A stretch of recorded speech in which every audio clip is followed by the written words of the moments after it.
Consider This with Carol Schrader is made possible with support from Allegiant Health, Bass and Associates, and Nebraskans for Public Television. Consider This with Carol Schrader, a news and information program recorded on the campus of the University of Nebraska at Omaha. From the Fireside Lounge in the Milo Bale Student Center, here is your host, Carol Schrader. Hello and welcome once again to Consider This. It's been a really big week. We saw the premiere of the new Star Wars. And actually the real Star Wars has been going on in Lincoln for a while, and that's the battle that goes on every year. It's called the unicameral. And one of the people that plays a key role in what the unicameral passes and may not get through in the end is with us today.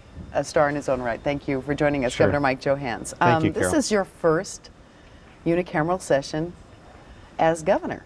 It starts out very fast. You know, I'm sworn in one day and you're right in the session. I mean, they started the day before I was sworn in, and my first session, my first budget, first legislative package, the whole 9 yards. And your first moratorium on the death penalty. Yes. That was just passed today. I think 27 to 21 vote. Something. Yeah.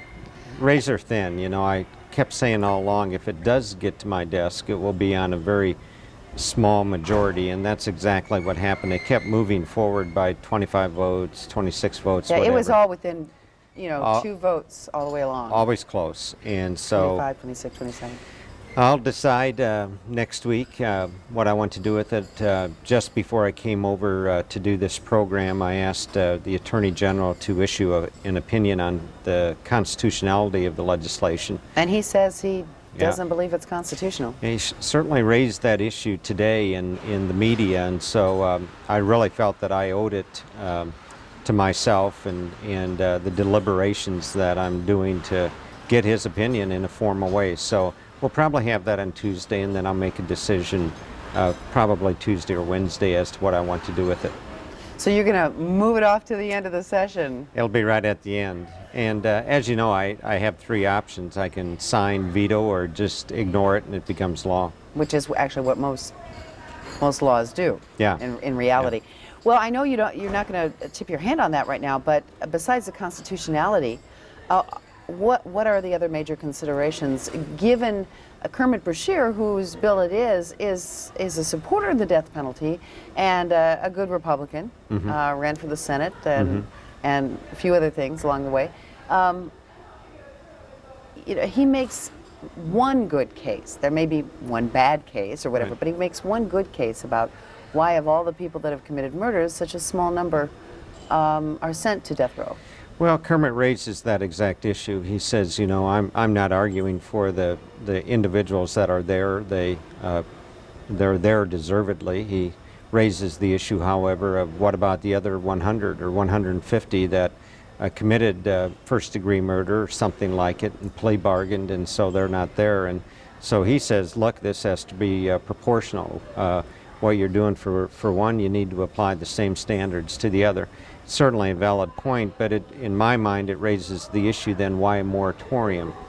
Why aren't we studying why that is going on and trying to figure out what the issue is there? His argument almost gets you to a conclusion that it's not about the people who are there on death row, it's about the people who aren't. And so yeah, it really raises in my mind, why would you do a moratorium then if the individuals who are on death row have deservedly gotten there? It's just a tough issue. I mean, the legal implications are significant. And this is the first time in the country. Exactly. It's not like I can go to 8 other states and review what their courts said or what their legislative body said. This is a first, and so we're really trying to decide this pretty much as a first-time effort by any state. The one thing, because it was so close, it puts you in either a strong position or well, any governor's position is a strong position, but you know, it would be almost easier for you to veto it, knowing that that you know, it won't get the 30 votes to override. But on the other hand, that puts you as the one that stopped it, which is a decision the governors make. Yeah, absolutely. You've watched the unicameral a lot longer than I have, and one of the things that I think really struck me, probably occurred to you before I realized it, is that the unicameral system is completely unique. I mean, it is one of a kind in the United States. There's not a second house now that looks at this legislation and says, hold everything, what are you trying to do over there in the House or the Senate? In a unicameral system, the check and balance really is with the governor. That's why the governor is so critical in this process of creating legislation in the state of Nebraska. If I don't act on this legislation, then the legislation just automatically becomes law. There's no check and balance by the second house. So the governor's position in Nebraska is a powerful position. The governor is a check and balance that is kind of unique to any other legislative process in the United States. As a good, strong Republican, I'm sure that the majority of Republicans would look to you, and if you just said, just got off the veto pen right away, would say, hey, that's what we expect from Mike Johannes. Some would say that. I'll try to be careful about the process here that I need to go through to satisfy myself about the final decision I make, and that's why I asked for the Attorney General's opinion. I want to make sure that I do this carefully. It's a big issue. I don't want to do this in a knee-jerk sort of way. I've said many times publicly I support the death penalty. I think it has a place in the criminal justice system. I've said also that I don't support the moratorium. Now the question is, what do I do with that, And I'll try to get all the information and all the input I can and then make a decision next week. Just one more item on this because we have plenty to go over. So what I heard before is that you feel that there's nothing wrong with doing a study and determining the fairness of socioeconomically, racially, whatever, that this is being meted out fairly, but you think that can go on anyway? That could go on anyway. Now, I can't separate this legislation. It comes to me as a package to be either signed or vetoed or ignored, I guess. But you could actually take a look at why is it that there's 100 people that maybe qualify for the death sentence that for whatever reason that's not meted out to them. And you could do that study. But again, it raises the issue for me of why does the study have to be coupled with the moratorium? Because the moratorium could create some real significant legal issues. But those are the things I'll be looking at over the next 4 or 5 days and then announce a final decision probably Tuesday or Wednesday of next week. Okay, let's talk turkey. And by that I mean taxes. Turkey and taxes. Well, that's turkey right now in people's minds, especially in Douglas County, which we'll get to momentarily.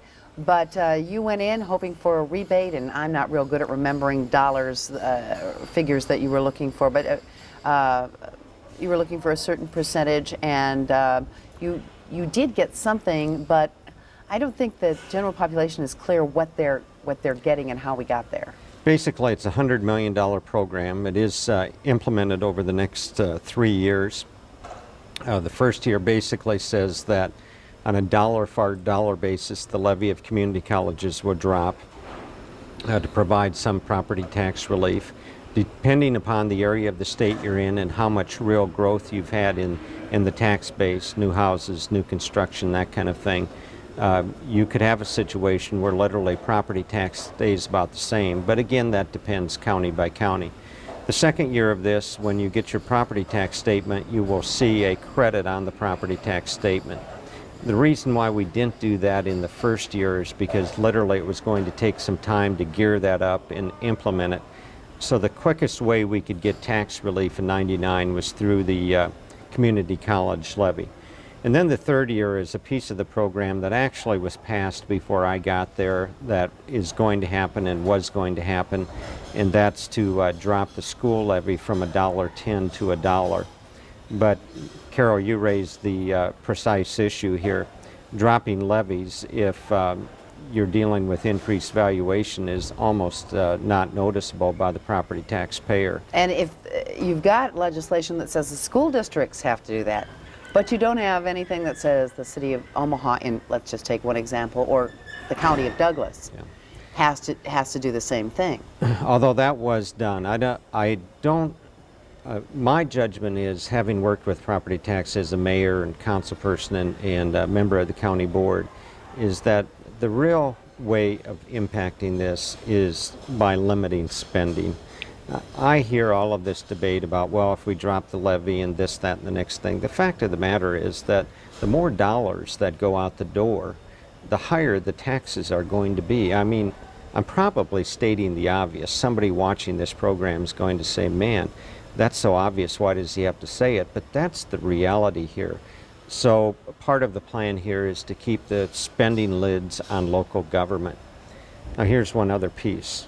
Those spending lids also recognize that individuals at the local level will have the power through their vote at an election to override those levy limits and spend more, in effect, or to pass bond issues, which of course also increase spending and therefore impact property taxes. But they tend to be a voter's choice Yes. a bit on what those dollars are spent on. Exactly. Voters say yes or no, and majority wins. And if it loses, if the bond issue doesn't pass or the levy override doesn't pass, then things stay the same. But if the levy override does pass, or if the bond issue passes, then some way, somehow, that money's got to be generated. And of course, where does it come from?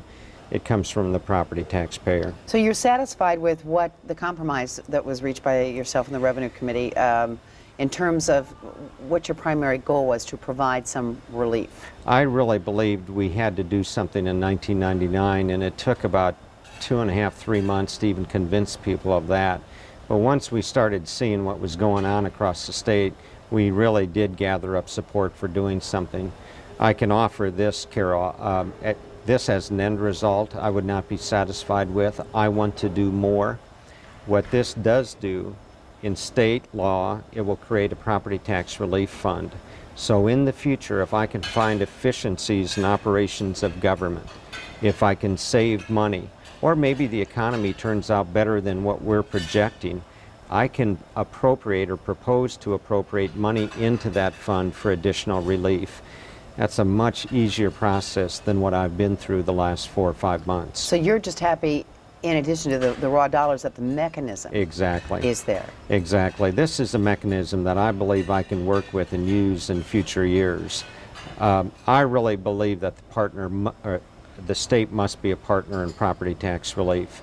And I want to continue to do that. And if this legislation passes, now I'll have a mechanism, and a pretty direct mechanism, to do that. A conduit for any windfall that we get, so we don't have to, oh, we made it, we have to spend it. Yeah, and see the beauty of that? Here I'll have the taxpayer, here we'll have additional spending, and I will constantly be able to raise the debate on behalf of the taxpayer. Spend more, less property tax relief. Spend less, more property tax relief.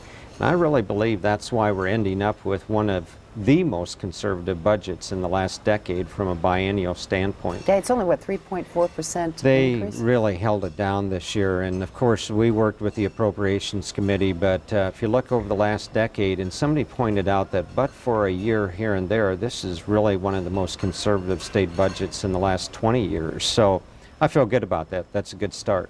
Well, how do you feel about the, and make sure I get this, the name of this right. It's the Tax Equalization and Review Commission. Yeah, Am I got the Turk? Yeah, the acronym is the Turk Board. Yeah, and then they're calling it the Wild Turk. Yeah, the Wild Turk. In Douglas County. We understand that it's a fact that the state Supreme Court wants valuations across the state, county by county, to be close to 100%. Right. But one thing I think the taxpayers don't understand is that if we only tax property taxes, I mean, the state does not charge property taxes. No, no. If we only tax property taxes in county by county, in other words, what we have on a mill levy does not affect Sarpy County or Right. you know, any of the counties out west, Cherry County. It only affects us. Why the rush? Now I know this isn't, you don't have a direct effect on this, but I'm curious as to your ideas on how this is working out Yeah. with the Turk. I'd offer a couple of thoughts, having worked with property tax really all of the time before becoming governor. And the first thought I would offer is that the Turk Board, and it used to be the State Board of Equalization. Correct. That was changed by state law a couple of years ago. But the Turk Board, in my judgment, needs to work with Douglas County, but they need to work with all other 92 counties. These things can't happen overnight. I mean, look at the amazing growth that is occurring in this county, the number of parcels that have to be dealt with. I personally believe that the assessor in Douglas County is really going to try to deal with this issue and needs some time to deal with the issue. That'd be the first thing I'd say. The second thing I would say is no property taxpayer anywhere in the state, Douglas County, Sarpy County, Lancaster County, Scottsbluff County, should ever have to pay property tax on a valuation in excess of market value. And I've been saying that in the hopes that that will somehow cause the Turk Board to say, look, we've got to figure out how to work through this with all counties in the state. Because the fact of the matter is, some counties are in pretty good shape from a valuation standpoint, others are not. But let's say we're 90%, and we're supposed to be higher than that, and it's across the board we're 90. Now we know that there's always problems within a county of keeping up with the sales and the market values in certain areas, and commercial versus residential, who's paying their fair share. But again, whether we're paying 90 and Sarpy County's paying 99, they don't affect one another. There are some issues. Unless it's state aid. Yeah, state aid to education, which is a very, very big item, really across the state, but especially for school districts in the Omaha or Sarpy County area. So that would be an issue that I'd pay attention to. The second thing is maybe a competitive issue. If you have a car wash in Sarpy County and you're competing with car wash in Douglas County, and the car wash in Sarpy County is paying property taxes at 100% of value, but the one in Douglas County is paying at 90%, well, then the issue arises between those business people. Is this fair? Shouldn't we both be on equal footing? What I would offer here, however, having worked around this a lot of years, this isn't about achieving perfection, because the economy is constantly changing and values are constantly changing. And so the fact of the matter is, I believe that the best policy is to continue to work with counties on an annual basis, because in the end, I think counties want to do the right thing. Right. This is a systems problem more than. Yes. I mean, its result is inequities, perhaps, but it's a systems problem, not an intent to be unequal. I don't see any indication whatsoever that Douglas County officials are coming in and saying, well, we're happy to be at 90% or 95 or whatever it is. Quite the opposite. What they're saying is, look, we're committed to making the system work the way that state law says it should. Actually, the Constitution. But you'd think maybe Roger Morrissey and his crew should have had a little more time. Oh, I wish they would have had a little more time, because this is so terribly complicated. Here's a gentleman that's been on the job a very short period of time. Plus, I've always believed those policies that allow people to get used to what's going on tend to work best in government. The worst policies are when the state comes out and says, thou shalt do it this way. We don't like it when the feds do it to us. We don't like it when the feds do it, and therein lies the big issue. Citizens want to do the right thing in this state. Citizens of Nebraska want to educate their kids, and they want to pay the firefighters, they want to pay the police officers, they want to do all of those things. But boy, I tell you what, when people bow their neck is when you walk out there and say, okay, this is the way it's going to be. Give people an opportunity to adjust, do this incrementally, work with the process and the system, and I guarantee that you'll probably get to the end result faster and more efficiently than trying to have a heavy-handed mandate. You've been mayor of Lincoln, so you've dealt with taxes. You know that the effect of the different kinds of taxes on the state. We have a tripod or a triad, as you well know, of the property sales and income tax. Norbert Tiemann, a fellow Republican, made the move to try to, got the sales tax through, and that was his demise in terms of being reelected. 1 term. Is there any, after you've done cut in spending, keeping that in mind all the time, is there any changes in the fundamental tax system that we need in terms of those three? Maybe there should be another and some of less of one. Do you have any visions of what you're going to at least toy with in your brain the Yeah. next 3 years, maybe more? Your point is a good one. You know, we start with spending, and let's try to do everything we can to maintain spending levels that are reasonable. Okay, assuming you do that. If you get there, here's my thought on it. Without trying to outline a specific package for next legislative session. Won't on hold this. you to anything, Yeah. just toying with ideas. What I hear from citizens is this. They say, Mike, if I'm paying income tax, it's indicative of the fact that I had some income. And I pay the tax, and although I'm not thrilled about paying any tax, it does indicate that I made some money that year. If I pay the sales tax, it's an indication that I probably have some money to buy whatever I bought to pay that sales tax. People view the property tax as a very unfair tax. The senior citizen who paid for the home, who's on a fixed income, who says, all I want to do is stay in this home during my retirement years. My income isn't rising, but my property tax continues to rise. Mike, what can you do to help? That's why I proposed the homestead exemption bill and its improvement. I have to tell you, Carol, that having watched property tax for many, many years at the local level, I am no fan of property tax. Now, how we deal with that and how we lessen the burden for the property taxpayer, I think is a big issue. But that's why I led with my property tax relief plan this year, to just try to put this on everybody's radar screen that we need to keep working on this issue and improving this situation. And so I don't give up. There was an article in the Journal or in the World Herald today that says the governor wants to continue to work on tax relief. And believe me, that's what I see my role as for the next few years. But we have a 20-some year tradition of that third tax, and we're not Florida, we can't tax tourism, we have telecommunications, we certainly don't want to tax a good industry to us.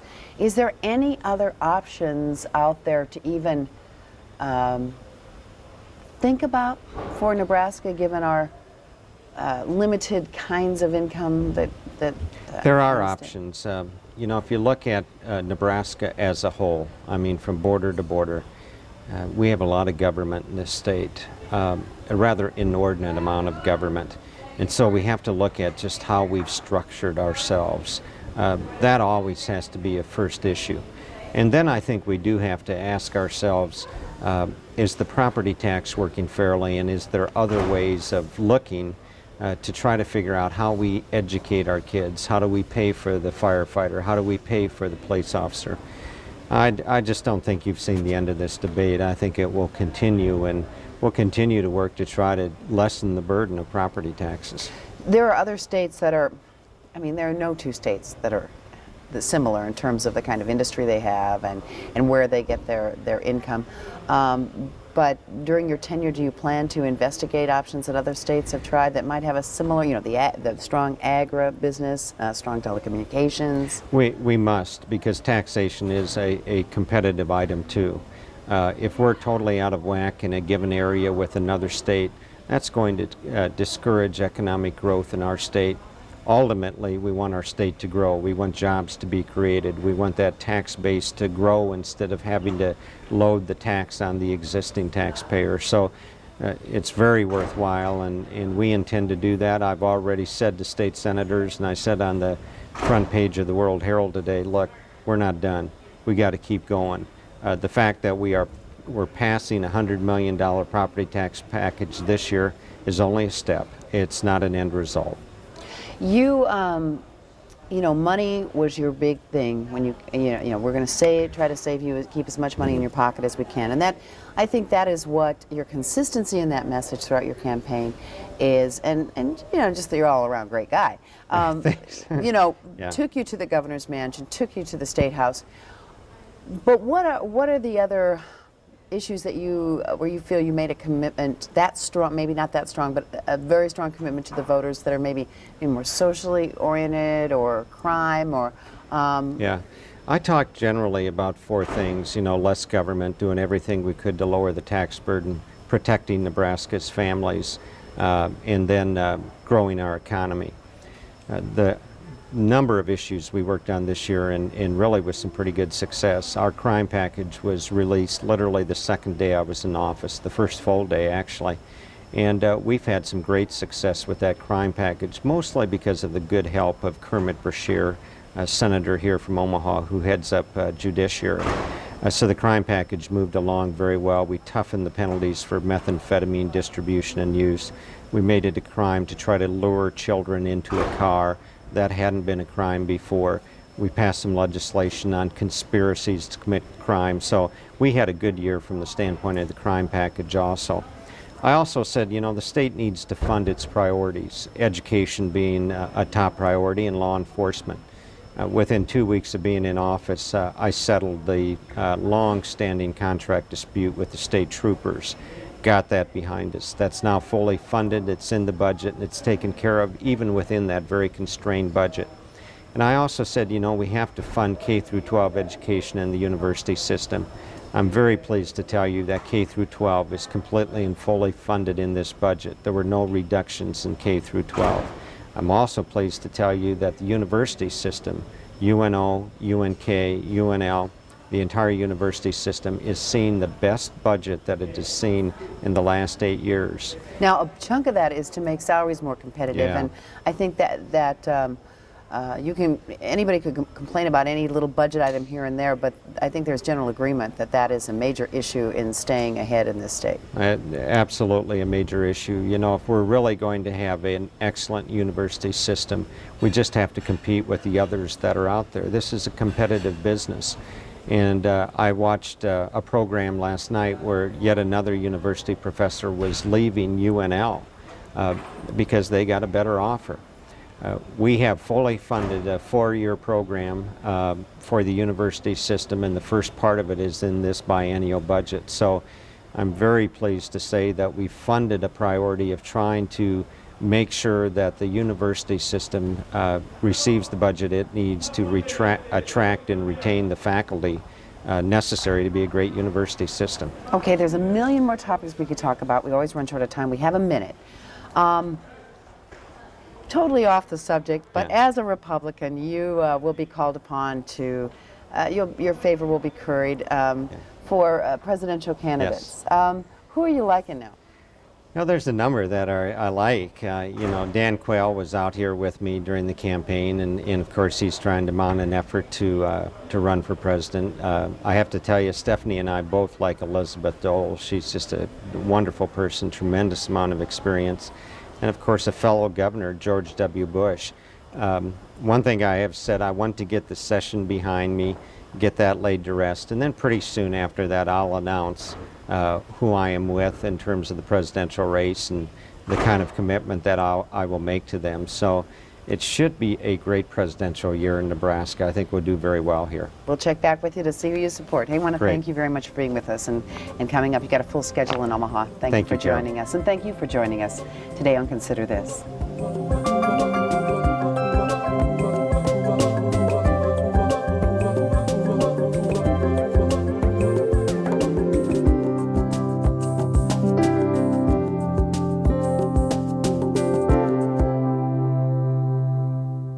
Consider This with Carol Schrader is made possible with support from Allegiant Health and Bass & Associates.